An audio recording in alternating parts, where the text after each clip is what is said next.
Salut les cinéphages, c'est Mireille et aujourd'hui, encore une fois, c'est la grande tradition, on va dire, de ces vacances. J'ai décidé de vous proposer des petites vidéos à deux, parce qu'à deux, c'est mieux. Et aujourd'hui, je suis accompagné de Ed Wood. Alors, quand ça va, Ed Wood? Bah, ça va bien, ça va Ed bien. Wood de la C'est chaîne pratique ce Querelle. petit truc. Mais ouais, mais c'est génial. Donc évidemment, chaîne Querelle que j'adore. Allez vous abonner tout de suite. C'est voilà, du travail d'orfèvre. Ils n'ont pas du tout assez d'abonnés en plus, donc allez leur donner de la force. C'est cool. Donc je suis revenu un petit peu sur des sagas cultes comme évidemment Alien. Voilà, on a fait Die Hard, Terminator, enfin tout plein de trucs très très connus. Et avec toi, Ed Wood, je voulais revenir sur Tarantino. Parce que je Ah, bonne sais idée. que voilà, tu l'aimes bien et moi aussi. Donc on va commencer tout de suite, si tu le veux bien. Et je vais commencer instantanément par, et alors là, voilà, je crève l'abcès directement, son meilleur film, selon moi, Reservoir Dogs. Reservoir Dogs, donc coécrit par Roger Avary. Ça a sa petite importance, on va y revenir. Hein. Peut-être que ouais, Roger Avary est peut-être plus important dans sa filmo que ce qu'on peut penser au premier abord. Un casting d'exception. On a, et on le rappelle, hein, Tarantino c'est un maître dialoguiste, des dialogues absolument exceptionnels, mais vraiment. On a de la narration visuelle à tous les étages. On a des comédiens qui ont répété pendant des mois, qui sont juste mais sublimissimes. Ils ont vraiment répété comme pour une pièce de théâtre en réalité. Et du coup, voilà, tu peux leur demander n'importe quoi. Tout le monde est parfait. La photographie exceptionnelle, le choix des musiques. C'est vrai qu'on reproche parfois à Tarantino d'être uniquement, on va dire, un metteur en scène justement de petites scènes mises bout à bout. Sauf que pour Reservoir Dogs, je suis vraiment pas d'accord. Pour Pulp, pas trop non plus. Mais pour Reservoir Dogs, carrément pas. Je trouve que. Alors, je fais une autre parenthèse. Hein. Évidemment, et tout le monde le sait, hein, c'est inspiré donc, de City on Fire de Ringo Lam. Donc, un très très bon film également, un polar avec Chow Yun-fat. Mais voilà, il y a quelques scènes, il y a des petits éléments qui se répondent, mais les deux films n'ont positivement rien à voir. C'est pas du tout un remake. C'est juste une inspiration. Mais l'histoire, je la trouve vraiment, vraiment puissante. En plus, et ça, c'est pareil, hein, c'est pas moi qui le dis, par rapport à un autre reproche qu'on peut lui faire, hein, c'est-à-dire du cinéma quelque peu auto-documenté, tu vois, comme si il allait puiser un petit peu comme un pompeur de l'enfer à gauche à droite pour fabriquer ses propres films. Donc là, City on Fire, bon, c'est vrai, mais c'est pas le premier à le faire. Hein, j'ai envie de dire, Brian De Palma, il l'a déjà fait avant lui. Hein, il pompe Hitchcock comme jamais. Il le fait de très belle façon, mais il remet. Enfin voilà, selon moi, il pousse les choses encore plus loin. Et Tarantino, j'ai envie de dire, c'est un peu ça, quoi. C'est-à-dire que oui, il s'inspire d'autres cinémas, mais bon, peut-être qu'il a remis un petit peu les choses au goût du jour. Il les a voilà dynamisés un petit peu, il les a rendus plus populaires, plus pop, on va dire. Mais est-ce que c'est un défaut? Non, je peux pas vraiment dire ça. Qui ne s'inspire pas d'autres œuvres pour faire les siennes? J'ai envie de te dire. Bref, Tarantino débarque. À l'époque, c'est un électrochoc. J'ai l'impression, tu vois, de voir naître un maître sous mes yeux. Instantanément, je suis conquis. Je me dis, mais qui est ce mec? Vraiment, ça devient un de mes réalisateurs préférés, voire mon réalisateur préféré. Hein, vraiment, j'étais mais complètement dithyrambique. Ce film m'a donné envie de faire du cinéma. Réellement, voilà, on se disait, oh putain, le mec, ça y est, il est pour nous. C'est notre réal, il parle à notre génération et tout. Il a les mêmes références, il est trop fort. Voilà, le meilleur des deux mondes entre la narration visuelle et le dialogue pur. Incroyable. Je m'en suis jamais remis, hein, très sincèrement. Toi, que se passe-t-il? Reservoir Dogs débarque, voilà, dans les salles obscures. Tu prends ça comment? Est-ce que ça te saute à la tronche? Est-ce que tu passes à côté? Est-ce que Tarantino devient instantanément culte pour toi? Vas-y, raconte-moi un petit peu. Tu vas pas le croire, mais je passe à côté. Tu passes à côté, Mais c'est-à-dire que tu ne le parce vois pas que au cinéma. je le vois pas au cinéma. En fait, Ah ouais. en fait, si, je le vois au cinéma, mais je le vois pas tout de suite. C'est-à-dire Ah. que je vois Pulp Fiction. Là, Ah. même effet que toi, je tombe amoureux du réalisateur. Je me dis, mais il nous parle directement. C'est un geek comme nous, et il a les mêmes références. Et je suis fou amoureux de Pulp Fiction. C'est l'été suivant, je pense, parce que c'est sorti. Je sais pas si c'est sorti pendant le Festival de Cannes ou si c'est sorti après le Festival de Cannes. Il me semble que c'était après. Mais après le succès au Festival de Cannes, ils ont ressorti Reservoir Dogs au cinéma de façon nationale. Et j'étais allé le voir, je pense, à la Fête du cinéma. Et je pense que j'avais fait un double programme avec Killing Zoe de Roger Avary, dont tu parlais un peu avant, qui avait fait son premier film solo sans Tarantino. Produit par Tarantino, tout à fait. Produit par lui, mais pas, en tout cas pas dans le scénario, je crois pas, en fait. Non. Mis les mains dedans. Non, c'est juste produit. Et bon, Killing Zoe, il y avait du bien et du moins bien, mais surtout du moins bien.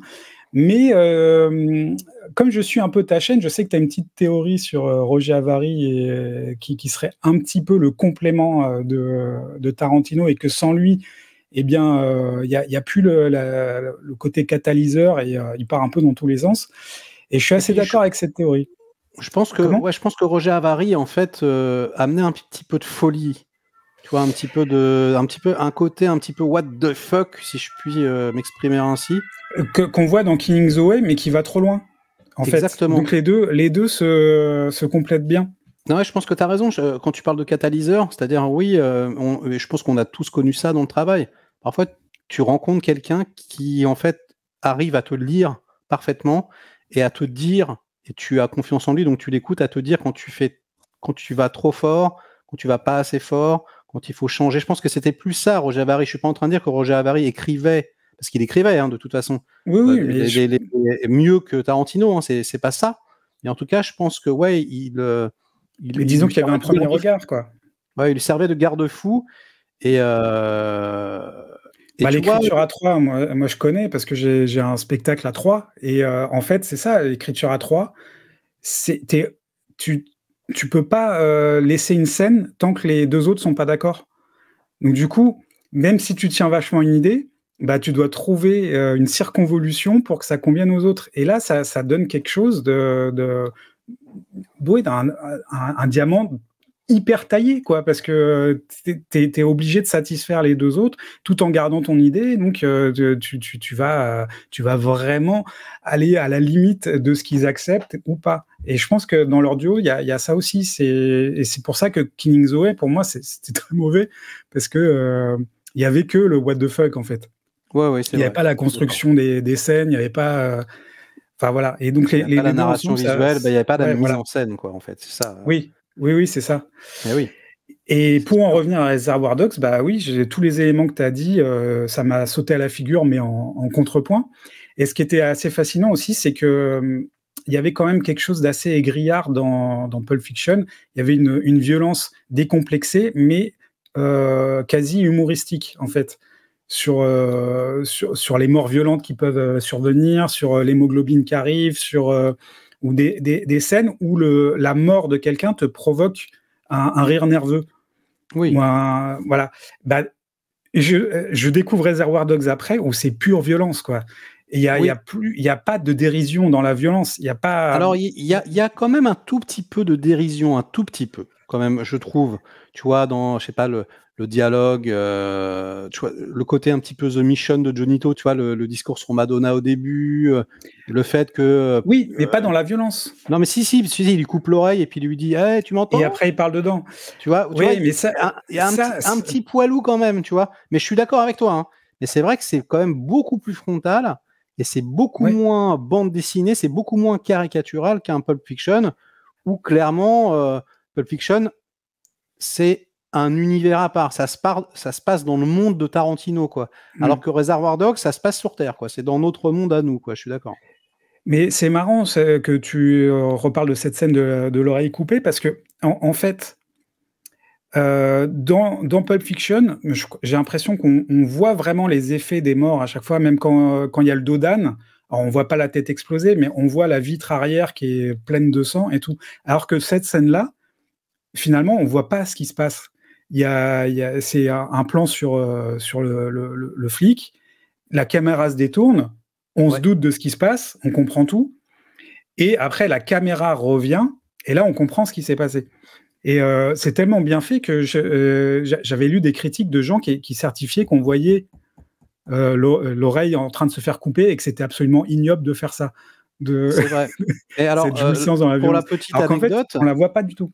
alors pour la petite anecdote, tu regarderas dans les suppléments, mais en réalité, il a tourné, il a payé très très cher d'ailleurs, hein, parce qu'ils n'avaient pas beaucoup d'argent pour faire le film. Il y a un effet spécial avec une prothèse, etc., une oreille coupée, et donc il y a vraiment une scène où on voit l'oreille coupée, où vraiment, et puis en fait, au dernier moment, il a décidé de l'enlever parce qu'il n'était pas assez satisfait du résultat. Il a préféré jouer sur la suggestion, et je pense que tu as raison, c'est beaucoup plus impactant. C'est un des plans les plus violents du cinéma, alors qu'en fait, c'est un plan sur un mur blanc. C'est quand même un truc assez fou. Et finalement, c'est ce qu'on dit depuis le départ. Reservoir Dogs, c'est un film un peu plus subtil en réalité. C'est moins rentre dedans. C'est plus suggéré, c'est plus juste. Et c'est exactement pour ce genre de détails que j'estime que c'est son meilleur film, moi, perso. Ouais. Tu parlais des scènes tout à l'heure, d'empilement de scènes. C'est le cas pour les films les plus récents, je trouve, les 7 derniers. C'est plus des films, comme tu dis, c'est des empilements de scènes, alors que les 3 premiers, il y a les scènes. Il me semble que c'est Bégodeau qui dit ça dans une interview. Mais il aime beaucoup Tarantino, mais il dit qu'effectivement, son cinéma s'apparente beaucoup à un empilement de scènes. Je trouve ça assez juste, quoi. Ouais, ben j'avais vu ce truc de Bégodeau où en fait il dit que tout est là dans le premier, dans Reservoir Dogs, voire dans Pulp Fiction aussi, mais qu'après il ne fait que se répéter. Et moi c'est un peu ce sentiment, c'est ce sentiment-là que j'ai après Jackie Brown en fait. C'est un petit peu, on va dire, ta trilogie parfaite. En réalité, ça serait donc un petit peu Jackie Brown, Pulp Fiction et Reservoir Dogs. Je vais les montrer les 3. Donc ça, c'est la Sainte Trinité en quelque part, quoi. Ouais. Bah, j'ai l'impression de pas être très original là-dessus. Non, mais en fait, c'est pas ça. C'est que moi, curieusement, même si j'aime beaucoup Jackie Brown, je trouve ça super. Hein, je le trouve déjà moins abouti, moi, personnellement, que les deux autres. Je trouve le rythme un petit peu plus farfelu. Enfin, je sais pas. Je trouve que ça se traîne un petit peu en longueur. Je suis un petit peu moins surpris, tu vois. Même si c'est un peu plus émouvant, peut-être, mais... c'est parce que c'est peut-être celui qui pompe le plus à De Palma et que ça te fait un peu chier aussi, peut-être. Non, ça me dérange pas, mais non, je sais pas. Je sais pas. Alors, c'est quand même la période, on va dire, bénie. Il y a... alors, j'aime bien ce qu'on fait parce que du coup, on parle un peu dans le désordre, je trouve ça cool. Moi, je me reprends une couche de Tarantino avec True Romance, évidemment. Je sais pas si tu l'avais vu à l'époque. Et là, c'est pareil, ça confirme, quoi. Si tu veux, True Romance, moi, j'aime tellement les personnages, j'aime tellement les dialogues. Je suis amoureux vraiment de ce couple, quoi, tu vois. Et c'est pareil, je me dis, putain, mais il est trop fort, c'est trop bien écrit, blablabla. C'est un scénario qu'il avait vendu avant Reservoir Dogs. C'est pour ça qu'il n'a pas pu le réaliser. Hein. C'est Tony Scott qui le réalise, mais ils étaient très très proches sur le tournage. Et du coup, je pense que Tarantino était très content que Tony Scott le réalise parce qu'il était méga fan de Scott par rapport à Revenge, le film qu'il avait réalisé avec Kevin Costner. Et alors, je ne sais pas si tu es au courant de cette petite anecdote. En fait, il filme, et puis Tony Scott en fait, va voir Tarantino et lui dit, mais en fait, je ne vais pas suivre ton scénario, je ne peux pas. Trahison. Il dit, je ne peux pas tuer Clarence. C'est pas possible, ils en ont trop chié. Ces deux tourtereaux là, c'est impossible, c'est trop dur. Si je les bute, je vais me coller une basse, quoi. C'est pas possible, quoi. Et du coup, Tarantino est super énervé, toi. Il lui dit, mais mec, attends, mais t'es Tony Scott, quoi. T'es le mec qui a fait Revenge, quoi. Non, vas-y. Il faut absolument que tu suives mon scénar, c'est pas possible, vas-y, quoi. Et en fait, il insiste, et donc du coup, ils font un compromis. Ils tournent tout de même la scène où Clarence se fait shooter, et puis ils tournent les deux, quoi. Et en fait, au montage final, quand il lui montre la version, Tarantino abdique. En fait, tu fais, ouais, en fait, t'avais raison, c'est mieux. C'est mieux quand, voilà. Puis c'est génial, la fin, avec l'apparition. J'aurais pas appelé mon fils Elvis. Enfin bon, c'est magnifique. Du coup, pour moi, c'est du coup une vraie True Romance pour le coup. C'est pareil. quelque chose qu'on retrouve, mais c'est normal, hein, j'ai envie de te dire, une caractéristique principale des films de Tarantino ou écrits par Tarantino, c'est un casting absolument incroyable. T'as l'impression que tout Hollywood veut jouer dedans, tu vois, et que c'est vraiment les meilleurs. Là, voilà, là, je regarde la jaquette et là, tu dis, puis il y a Patricia Arquette, Christian Slater, Dennis Hooper, Val Kilmer, Gary Oldman, Brad Pitt, Christopher Walken. Il y a même Samuel Jackson. Enfin, c'est incroyable, quoi. Toi, c'est un film qui t'a marqué, True Romance, un petit peu ou pas du tout? Oui, quand même, parce que on parlait du personnage Tarantino en disant, voilà, c'est le mec de notre génération qu'on kiffe et tout. Enfin, il était plus vieux que nous, bien sûr, mais on aurait aimé être ce type-là qui travaille dans un vidéoclub et qui se fait tout seul à la force du poignet et, Ouais. en faisant des films à côté avec des potes. Et puis, il était quasiment devenu une pop star. Bah oui, mais c'est ça qui est Tarantino, à ce génial. moment-là. Pardonne-moi, je te coupe, mais c'est vrai que en Ouais. fait, il construit sa propre légende. Parce que c'est ça qui est génial aussi chez Tarantino, c'est ses films sont géniaux, mais lui aussi. Et du coup, c'est vrai que quand tu le vois parler complètement exalté, quand tu connais son passé, effectivement, bah, qui ressemble d'ailleurs grandement le personnage Bah, de c'est True là où je voulais en Romance. venir, en fait. Ouais, bah attends, mais je vais te laisser faire. Mais du coup, quand il parle et qu'il est complètement exalté, et tu pourrais l'écouter pendant des heures, te parler d'une série Z que tu n'as jamais vue, et qu'en plus, tu sais que ouais, il vient d'en bas, quoi, et qu'il s'est fait tout seul. C'est vrai que ça fait rêver, quoi. T'as trop envie d'être lui, ouais, c'est vrai, je suis d'accord. Bah, c'était le cas à l'époque. Et quand tu vois Pulp Fiction et que tu vois qu'il a scénarisé d'autres films, bah, tu as envie de tout voir. Même, attends, c'était quoi le film avec, de Oliver Stone? C'était Natural Born Killers. Natural Born Killer. Celui-là, j'avais été super déçu. Ouais, Mais mais parce que Stone, il a complètement, il a charclé c'est pas du tout oui, le scénar de Tarantino pour le coup. bah, on retrouve pas ce qui fait les scénarios de Tarantino, tu vois. Enfin, les dialogues sont hachés, c'est interprété de manière outrancière, on n'y croit jamais.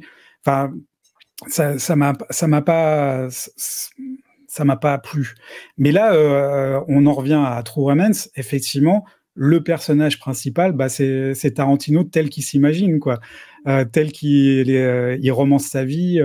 Justement, si la légende est plus belle, filmons la légende.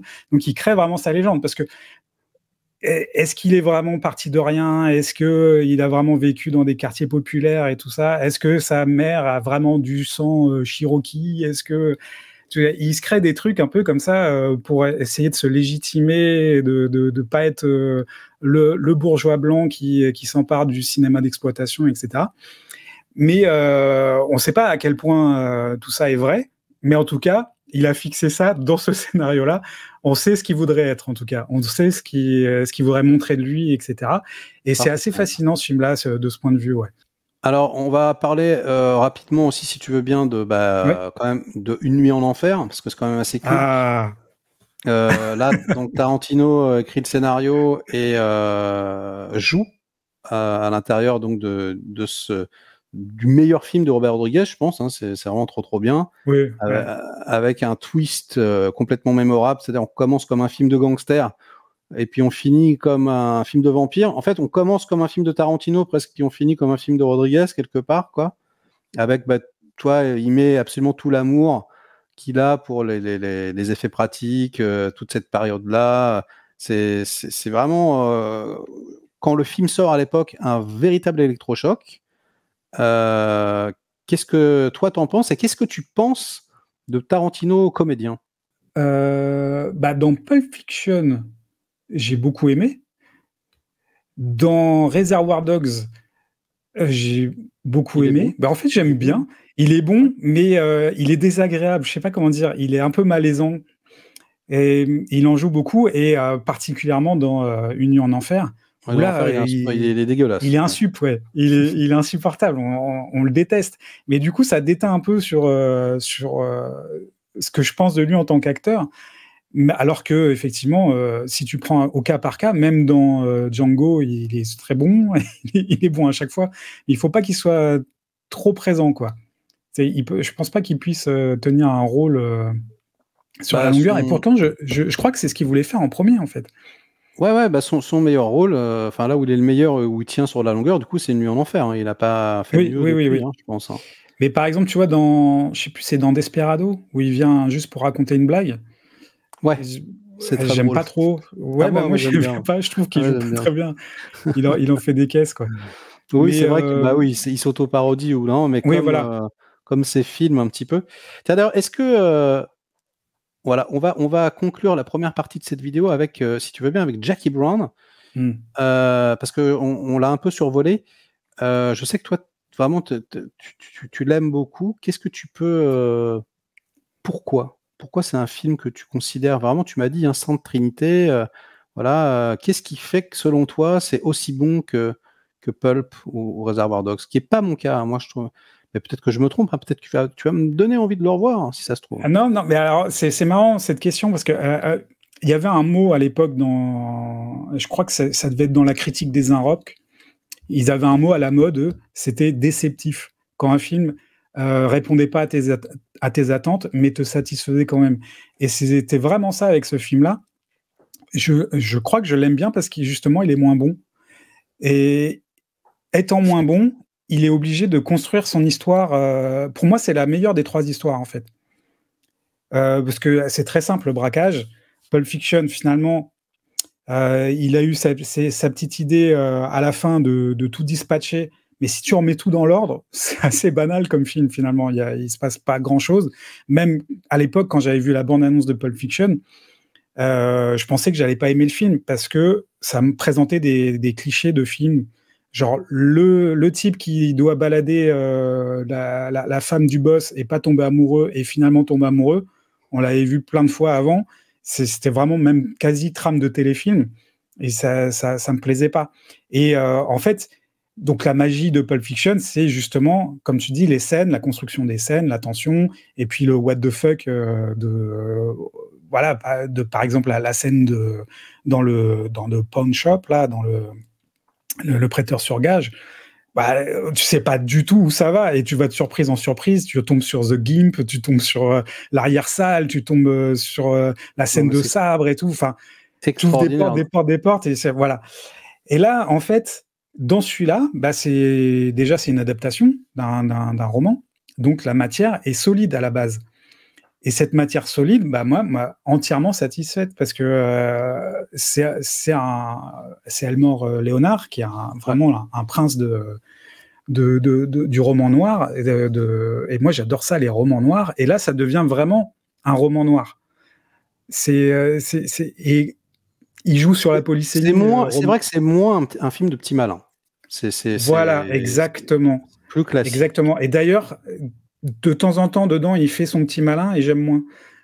Mais je sais pas, j'adore les films qui se passent dans des centres commerciaux. J'adore les De Palma en général. Ah J'adore, ouais. Ah, moi aussi. tu vois, les filatures dans des centres commerciaux où, voilà, j'adore ça. Et là, bah, on est servi parce qu'on a le galop Body d'essai. Double, bonjour.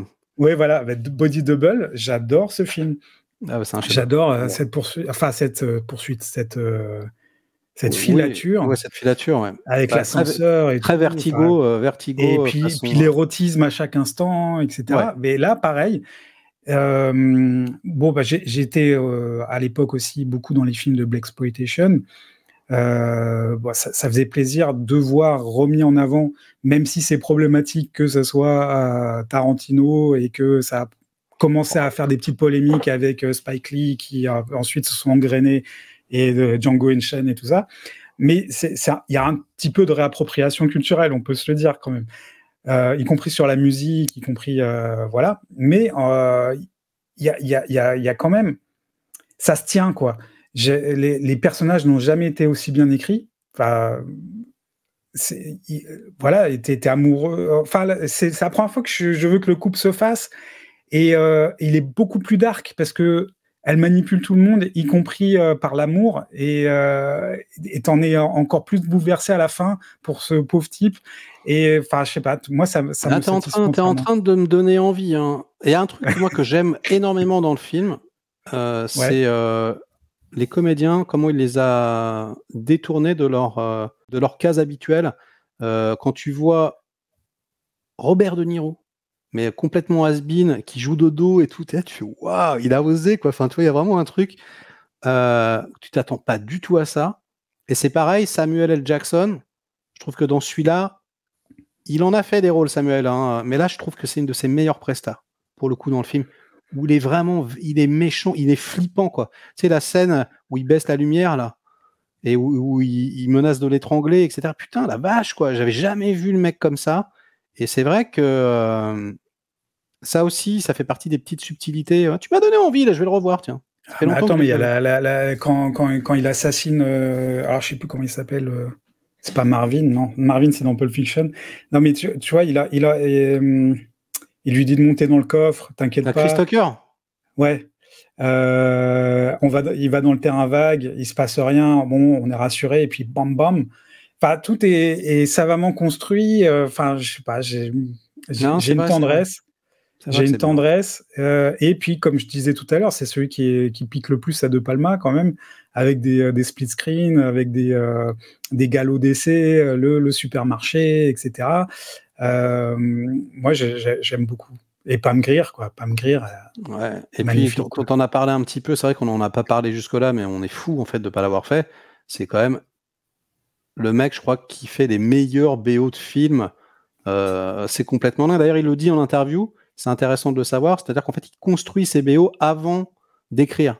En fait, c'est pour ça qu'il utilise en fait quasiment tout le temps de la musique qui existe déjà, parce que ça lui permet d'avoir des ambiances pour écrire. Et c'est marrant parce que moi, je sais pas si tu le fais en écriture, mais moi, quand j'écris, souvent, je me mets une musique derrière. J'aime Ah bien oui, avoir oui. une ambiance, une atmosphère et tout. Et du coup, ça me parle complètement, quoi. Et c'est vrai que même là, enfin, le mec, c'est un DJ aussi, quoi. Je veux dire, toutes ces BO à l'époque, elles cartonnaient, tout le monde les réécoutait, c'était en boucle et tout. Et c'est vrai que putain, Mais celle de Jackie Brown, dans le genre, putain, c'est du très très lourd hein, aussi. Hein. il a pas inventé la BO jukebox, il y en a eu avant dans les années 80 avec les films justement nostalgiques des années 50. Il y a Scorsese aussi qui met beaucoup de morceaux pour ancrer dans une époque ses films. Mais là, c'est vrai qu'il a une maestria et il te fait découvrir des trucs que tu as l'impression de déjà connaître. C'est ça qui est fou. Il y a quelque chose de l'inconscient collectif où tu es bien dans les BO, genre dans Pulp Fiction, tu as l'impression de déjà connaître toutes les chansons, alors que moi, j'en connaissais 4-5. Et là, en fait, c'est pas simplement un marqueur d'époque, parce qu'en général, c'est pas un marqueur d'époque. Les musiques qui passent ne sont pas dans l'époque où se déroulent les faits. D'ailleurs, on sait pas trop les époques, c'est assez atemporel. En Ouais, général, ouais, c'est c'est vrai, c'est vrai. ce qui se passe. Le Tarantino univers, on sait pas trop. Donc, ouais, mais donc c'est pas pour ancrer dans une époque, c'est pour donner une teinte, une couleur, mais c'est aussi c'est pas gratuit en fait, c'est présent dans le film. C'est Moi, la je dirais en musique créer existe une dans le film. atmosphère. Moi, je dirais ouais, c'est l'atmosphère. Je sais Non, pas mais comment il fait, quoi. elle existe vraiment, c'est-à-dire dans Pulp Fiction, Mia met vraiment la musique à un moment donné. Dans la voiture, ils écoutent vraiment la radio dans Reservoir Dogs. Et là, en fait, il y a une relation amoureuse qui se crée entre les deux protagonistes et elle est autour de la musique. Elle se matérialise autour de la musique. Elle lui fait écouter des vinyles. Il va acheter les cassettes des artistes dont elle a parlé, qu'elle lui a conseillé, etc. Donc ça existe vraiment, c'est pas gratuit, c'est vraiment une partie prenante du scénario à chaque fois. Alors, je te propose, là, ça fait Oui. voilà, un petit moment qu'on discute. On a fait l'âge d'or. Je pense qu'on sera tous d'accord. Et donc, on va arrêter là et puis on va continuer avec la deuxième partie de carrière demain. Donc, sur ces bonnes paroles, les petits amis, ce sera la fin de cette première partie sur Tarantino. Likez évidemment, partagez sur les réseaux sociaux. Hein, on attend vos commentaires. Allez vous abonner évidemment à la chaîne Querelle et à Ed Wood. Et nous, on se retrouve très vite pour de prochaines aventures. Donc, à demain et à très vite. Ciao.